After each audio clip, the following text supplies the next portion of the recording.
It's a vicious battle. We have about 5,000 young people a week that are dying in that ridiculous war. What a mess. What a horrible, bloody mess.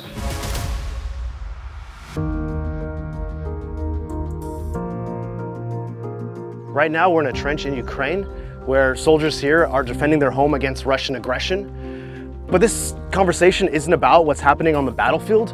Right now, it's about what's being said thousands of kilometers away and how those words echo what's going on in the trenches here.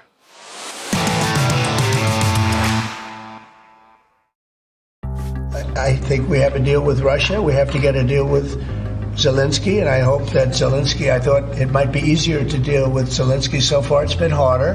US President Donald Trump has once again shocked many in Ukraine with his recent statements. His remarks range from openly threatening President Zelensky to suggesting that Ukraine was never going to be a member of NATO. He wants to be a member of NATO. Well, he was never going to be a member of NATO. He understands that. In the past few days alone, he warned that Ukraine would face big problems if it backed out of a rare earth minerals deal with the US. He also posted online attacking Zelensky personally and implying that Ukraine is dragging its feet in peace negotiations.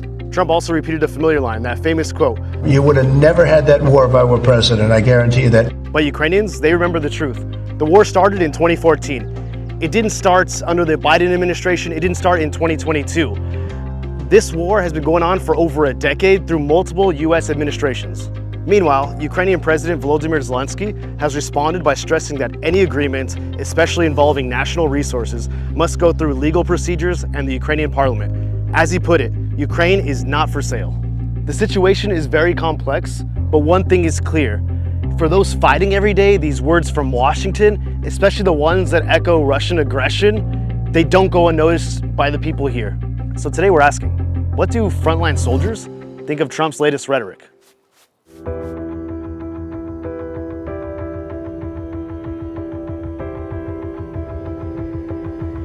People here are quite apprehensive of talking about, American politics, Donald Trump and all of that. So right now they took us to this location. They're flying drones around just to patrol the border. So yeah, I'm gonna try to get them to talk. There's been talks of a ceasefire. Do you feel that at all? The ceasefire is just talk. Russian drones are still flying, and Ukrainian territory is still being shelled. In order for the war to end in about 24 hours from now, what needs to be done, in your opinion? Ending the war in one day, that could only be a political decision. Donald Trump has said that he can end the war in 24 hours. Do you think he's a politician that can do that? I don't know. Probably not capable. As we've seen, his promises don't mean much. So if the US stopped support and Ukraine had less support than before, would you keep fighting? Yes, of course. We'll keep defending Ukraine no matter the cost, with or without help. Here on the grounds, there's no easy off-ramp, there's no quick fix.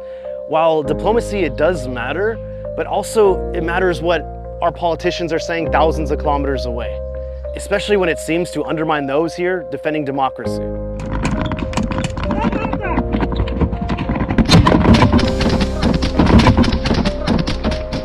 This is Ukraine's front line, where every word matters. Once again, this is Corey reporting from Kyiv Post. Za peremogу.